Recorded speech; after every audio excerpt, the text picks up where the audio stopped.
What's up et catch addicté, bienvenue dans cette nouvelle vidéo, c'est Jimbo et je serai votre commentateur aujourd'hui. Et aujourd'hui on se retrouve pour les résultats du War du 12 juillet 2021, le dernier War avant Money in the Bank, mais surtout le dernier War au Thunderdome.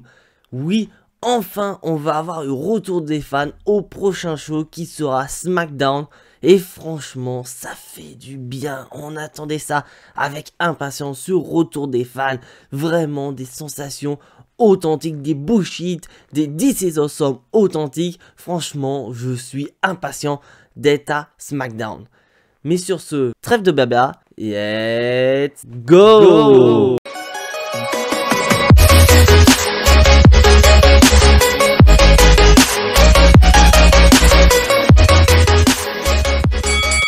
Mais avant de commencer cette vidéo, nous avons appris malheureusement une mauvaise nouvelle. La WWE nous a communiqué le décès du Hall of Famer de la WWE, Paul Orndorff. Bon, Paul Orndorff que vous connaissez probablement pas, mais je vais vous dire qui est Paul Orndorff. Il s'agit tout simplement, dans les faits les plus connus qu'il a fait dans sa carrière, c'est d'avoir été l'un des participants du tout premier main event de WrestleMania, qui était en équipe avec Roddy Piper contre Hulk Hogan et Mr. T. Bien sûr, il a perdu, mais il a quand même marqué l'histoire en étant dans le tout premier main event de WrestleMania. Et donc, cette légende du catch nous a quittés à l'âge de 71 ans. Donc encore, j'adresse mes plus sincères condoléances à la famille de Paul Orndorff. Donc maintenant, on va passer au show avec un show qui commence déjà très fort avec Bobby Lashley contre Xavier Woods. Et je ne vous cache pas que c'est un très beau match, parce que je vous rappelle que Bobby Lashley défendra son titre de champion de la WWE contre le partenaire de Xavier Woods qui est Kofi Kingston. Et franchement, comme je l'ai dit, très beau match avec de très belles séquences. Bien que Bobby Lashley soit présenté comme tout puissant Bobby Lashley, il a quand même du mal contre Xavier Woods, où vraiment Xavier Woods, je vous le dis, c'est un catcheur qui est très sous-coté par la WWE. Parce qu'il parvient quand même à porter un crossface comme au champion de la WWE, donc il était quand même sur le point de le faire abandonner, mais Bobby Lashley n'est pas champion de la WWE pour rien. Donc il parvient à se dégager et domine totalement le match, mais Bobby Lashley est un vrai con. Parce que je vais vous dire, il prend trop la confiance, ce qui permet donc à Xavier Woods de profiter de ce moment d'inattention de Bobby Lashley pour porter la plus grande prise de l'histoire de la WWE qui est le roll-up. Et donc Xavier Woods remporte le match, il a battu le champion de la WWE, certainement la plus grande victoire de sa carrière, et donc peut-être, qui sait, Xavier Woods, c'est peut-être lui qui va aller remplacer Kofi Kingston ce week-end à Money in the Bank.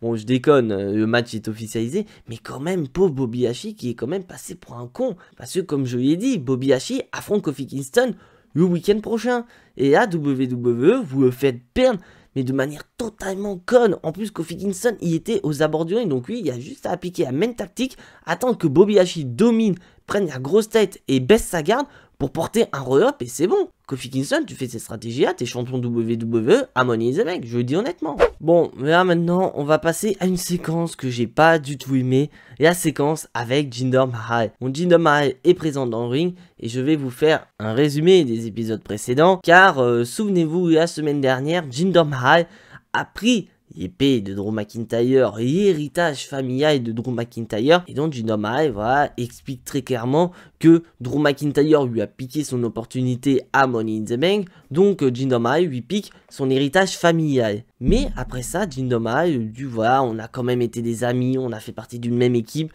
donc je suis prêt à passer l'éponge, mais à te rendre ton épée si tu viens t'excuser. Donc il invite Drew McIntyre à venir, mais Drew McIntyre n'est pas là.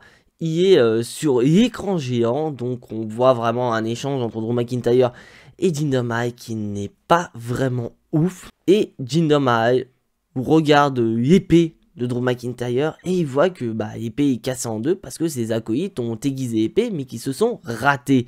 Mais Drew McIntyre y est serein parce qu'il dit très clairement mais mec, l'épée que tu as là, c'est une réplique, c'est pas la vraie épée. L'épée, elle est avec moi. C'est déjà pas ouf.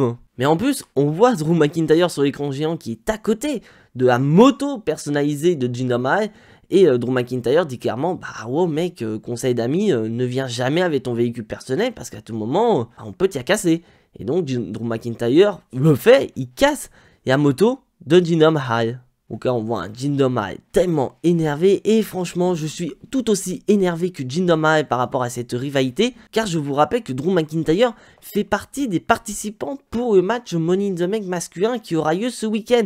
Donc je comprends pas pourquoi la WWE décide de mettre en place cette rivalité entre Drew McIntyre et Jinder Mahal avant Money in the Bank. Donc je vous donnerai mon avis personnel sur cette rivalité naissante entre Drew McIntyre et Jinder Mahal dans le Jimbo Gnostic de Money in the Bank qui sortira demain sur la chaîne. Et donc là maintenant on va passer au match Fatal 4-Way féminin avec les 4 participantes de la manette du côté de moi. Donc nous avons Asuka, Naomi, Alexa Bliss et Nikki Cross qui est tapé maintenant Nikki H. Bon franchement c'est pas un match dégueulasse, un match plutôt correct. Et durant le match nous avons Eva Marie et Doudrop qui arrivent. Parce que juste avant le match, nous avons eu une édition du Alexa's Playground avec en invité Doudrop et Eva Marie. Et cette édition de Alexa's Playground, car on a imaginé voilà, des conséquences d'Alexa Bliss qui a quand même critiqué Eva Marie et Doudrop. Et donc il est naturel que Doudrop et Eva Marie viennent confronter Alexa Bliss. Et Alexa Bliss a voulu confronter Eva Marie, mais Eva Marie voilà à son garde du corps, Doudrop, qui démonte Alexa Bliss, qui a fait passer par-dessus la barrière de sécurité. Mais à un moment donné, nous avons Alexa Bliss qui a disparu, donc Eva Marie se dit mais elle est où Alexa Bliss? Elle n'a pas pu disparaître comme ça. Et d'ailleurs, spoiler alert, on ne verra plus Alexa Bliss du match, donc le match Fatal 4-Way se transforme en triple menace. Et comme je dis, ça reste un match assez correct où nous avons des belles séquences, mais nous avons Nikki Cross qui a remporté le match avec un roll-up sur Asuka. Ah bah alors là, les roll-up, je ne vous cache pas, je vous fais encore un spoiler alert, on en a beaucoup des roll-up. Et donc, Nikki Cross, grâce à cette victoire, se positionne en tant que favorite du côté de Raw pour le match de la manette. Et une Alexa Bliss qui démarre une rivalité contre Eva Marie et Doudrop qui me fait très mal au cœur. Car comme vous savez, je suis fan d'Alexa Bliss. Et de voir que Alexa Bliss, tu la diriges comme ça sur une rivalité entre elle et Eva Marie, ça m'attire pas du tout. J'aurais tellement voulu qu'Alexa Bliss voilà, aille du côté de Rhea Ripley, confronter Rhea Ripley, ça aurait été génial, et pas contre Eva Marie.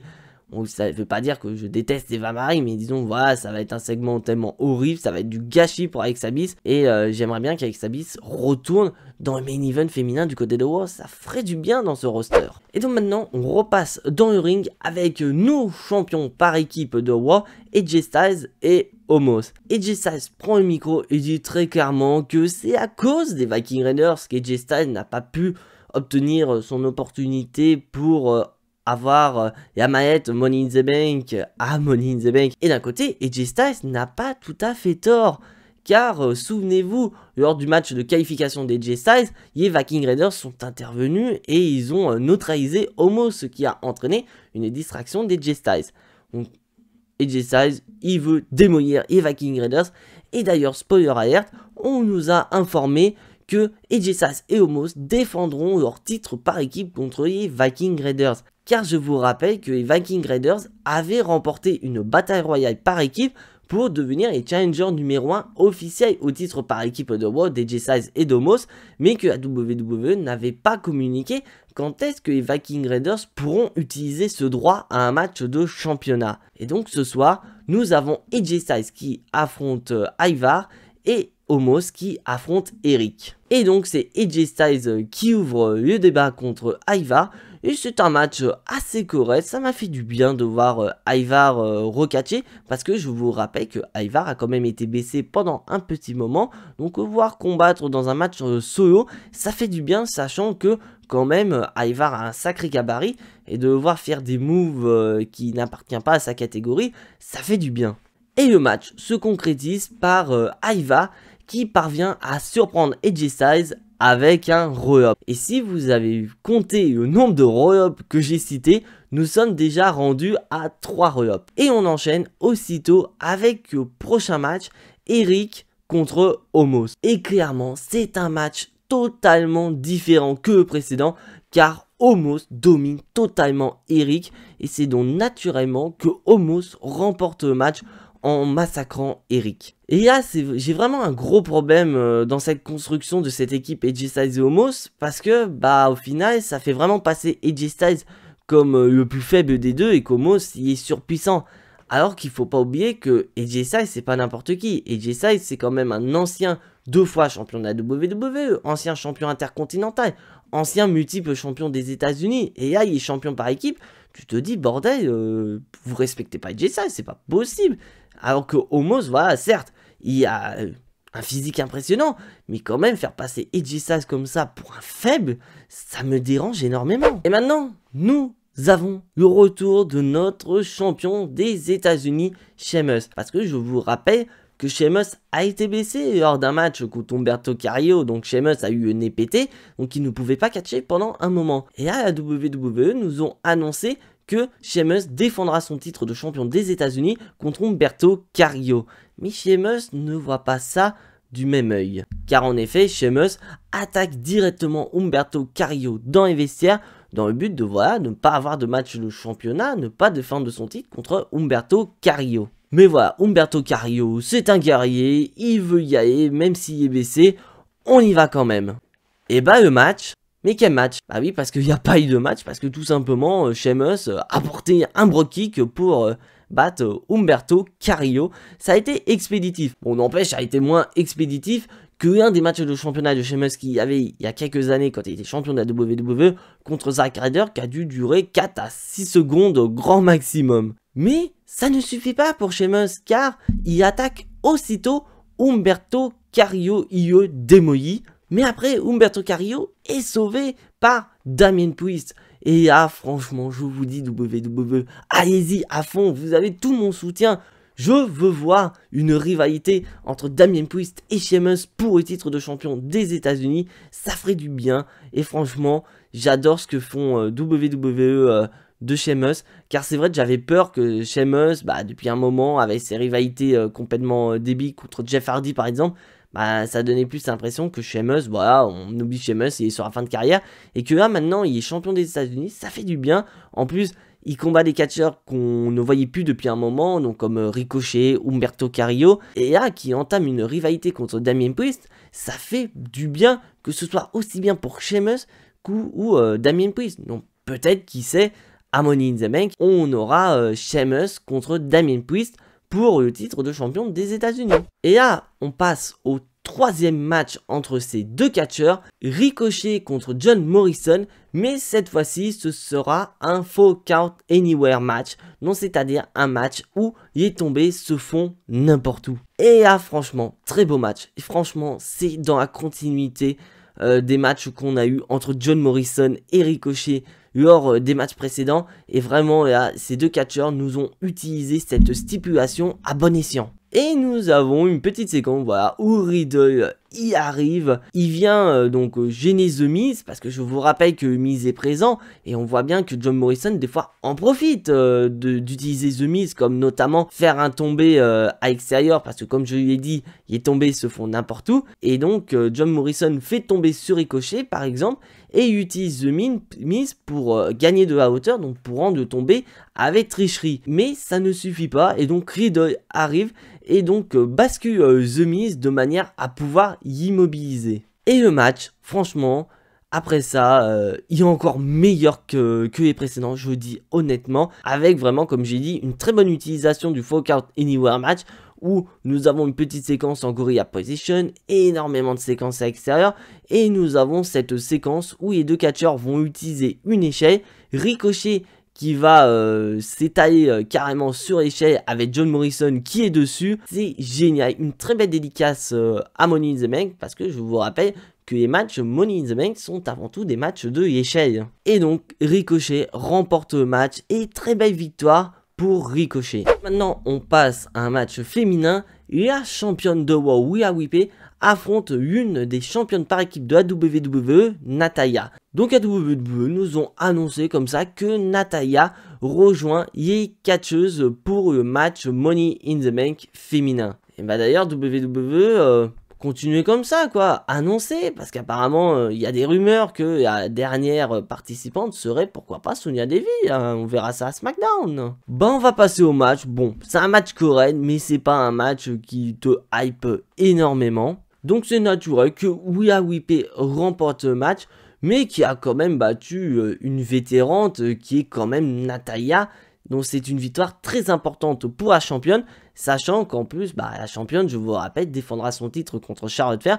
Donc une victoire contre Natalya, ça la motive énormément pour ce week-end. Mais en parlant de Charlotte Flair, Charlotte Flair, elle arrive, elle attaque Rhea Ripley à la jambe, elle va même jusqu'à lui porter une prise en 4 à l'extérieur. Et donc, Rhea Ripley est blessée. Donc, voilà, Charlotte Flair ressort très très forte de cette séquence. Voilà, elle est opérationnelle et Rhea Ripley est blessée. Je sais pas où est-ce que WWE va aller. Est-ce que Rhea Ripley va vendre à fond cette attaque de Charlotte Flair et venir à Money in the Bank avec une béquille comme on a eu la semaine dernière. Et là, cette fois-ci, elle serait réellement blessée et qu'elle vendra à fond cette blessure à la jambe. Je sais pas, on en discutera dans le Jimbo Gnostic de demain. Et maintenant, on va passer au main event, le VIP range de MVP. Et donc là, MVP, toujours accompagné de ses dames, demande à Bobby Lashley de le rejoindre. Mais Bobby Lashley met un petit peu de temps à venir. Bon là, on voit clairement un Bobby Lashley qui est démoli psychologiquement. Et il va prendre le micro, il va dire qu'il remercie MVP pour l'avoir aidé à monter à son niveau actuel. C'est sûr que Bobby Lashley, l'année dernière, avant que tu sois avec MVP, tu étais quand même avec Anna et tu fais du batifolage, tu perds bêtement contre Aleister Black à WrestleMania alors que tu dominais le match. Et là, tu es avec MVP et tu deviens champion de la WWE, tu es au sommet de Raw. Donc je pense que tu peux remercier MVP pour ton évolution en à peine un an. Mais il va évoquer le changement actuel du côté de MVP, du côté de Bobby Lashley, en disant que voilà, quand même mec, je suis champion de la WWE, mais j'ai quand même perdu contre Xavier Woods. Alors là, pauvre Xavier Woods, t'es pas respecté, alors que tu es un putain de catcheur. Alors là, je le prendrais très très mal. Donc Bobby Lashley dit clairement, voilà, attends mec, regarde, tu ramènes des femmes, tu ramènes le champagne, on pense plus au business, il y a un problème là. Et là, Kofi, il a peut-être raison, t'es vraiment celui qui est en train de me foutre dans la merde en fait. Donc Bobby Lashley commence un petit peu à se dire, est-ce que Kofi Kingston n'a peut-être pas raison, il faudrait peut-être que je me débarrasse de MVP pour pouvoir redevenir le Bobby Lashley que j'étais au tout début de mon règne de champion de la WWE, vraiment le tout puissant Bobby Lashley où tout le monde avait peur de moi, que je démontais n'importe qui facilement. Donc faut y réfléchir. Et là, Bobby Lashley démolit le VIP range et dit clairement, je veux démolir tous ceux qui se dresseront sur mon chemin. Et il envoie un message très très fort à Kofi Kingston en lui disant, j'espère que pour toi, t'as toute ta famille, t'as tout l'univers de la WWE qui vont t'encourager parce que à Money in the Bank, je vais te démolir, je vais te casser la gueule. Tu vas voir ce que tu vas voir Kofi Kingston. Donc bilan de cet épisode de Raw, c'est un Raw plutôt correct avec vraiment des moments que j'ai pas trop appréciés, donc notamment la séquence entre Drew McIntyre et Jinder Mahal. On a par exemple le début des rivalités entre Alexa Bliss et Eva Marie et Doudrop qui me gêne énormément. Et surtout le traitement de Bobby Lashley. Bon, c'est vrai qu'au début j'ai eu un petit peu de mal de voir Xavier Woods qui remporte sur un roll-up et Bobby Lashley, on se dit mais merde, c'est quoi ce délire, le mec il affronte Kofi Kingston dans même pas une semaine et là il perd sur un roll-up, ça fait très très mal au champion. Mais quand on voit la séquence du main event, franchement ça a été très très bien construit de voir que Bobby Lashley il se dit attends, il y a quelques semaines j'étais le tout puissant Bobby Lashley, tout le monde me craignait et là je perds quand même contre Xavier Woods de manière débile. Donc est-ce qu'il ne faudrait pas que je me remette en question et peut-être revoir mes fréquentations? Et franchement j'aime bien. Franchement j'ai bien aimé cette construction. Après c'est vrai que comme gros problème c'est que Kofi Kingston passe vraiment en second plan. Alors que c'est quand même lui le challenger numéro 1 au titre de la WWE. Et que c'est au final Xavier Woods qui récupère tout le mérite. Parce que c'est lui qui a quand même affronté Bobby Lashley majoritairement dans cette rivalité, notamment dans un Hell in a Cell au lendemain de Hell in a Cell. Il a affronté, la semaine dernière il faisait un match tag team avec Kofi Kingston contre Bobby Lashley et MVP. Donc quand même, ça se demandait si ce serait pas Xavier Woods qui aurait dû avoir ce match de championnat contre Bobby Lashley à Money in the Bank. Mais bon, n'empêche, pour ce dernier Raw avant le retour des fans, ça a fait du bien. Donc bien sûr, je tiens à préciser que c'est certes le dernier WoW d'une manière théorique au Thunderdome, mais d'un côté réel, ce n'est pas le dernier show de la WWE au Thunderdome, car il s'agit avant tout d'un WoW qui a été enregistré en avance. Donc dernier show, c'était SmackDown de la semaine dernière.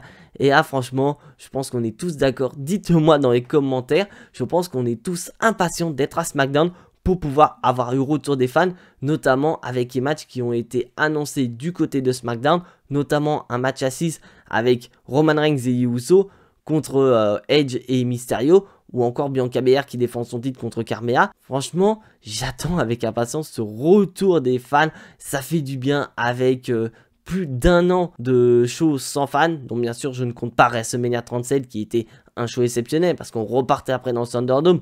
Alors que là, on a le retour des fans, on a les camions de la WWE qui reviennent sur les routes. Franchement, on attend que ça, bordel. J'attends que ça. Et c'est limite, j'ai pas envie de regarder SmackDown en différé, j'ai limite envie de voir en direct et regarder Money in the Bank pareil en direct, peu importe les heures que je fais après, je m'en fous, j'ai envie de regarder Money in the Bank en direct. Franchement, j'attends ça avec impatience. Donc voilà, c'est tout pour ces résultats de WoW. Si bien sûr tu n'es pas abonné à la chaîne, je t'invite à t'y abonner juste ici, activer la petite cloche pour être notifié des prochaines vidéos et surtout lâcher un maximum de pouces bleus qui font plaisir à la chaîne. On est de plus en plus nombreux sur la chaîne et qu'on soit de plus en plus nombreux à partager cette aventure catchesque et qu'on soit de plus en plus nombreux pour voir le retour du public à la WWE. Et donc on se retrouve demain pour le Jimbo Gnostic et prono de Jimbo pour Money in the Bank. Mais en attendant, soyez tous très fiers d'être des catch addicts. Et n'oubliez pas que le catch c'est la vie, le catch c'est la meilleure chose qui soit, le catch vie. C'était Jimbo, en attendant je vous fais à tous des gros bisous et à la prochaine.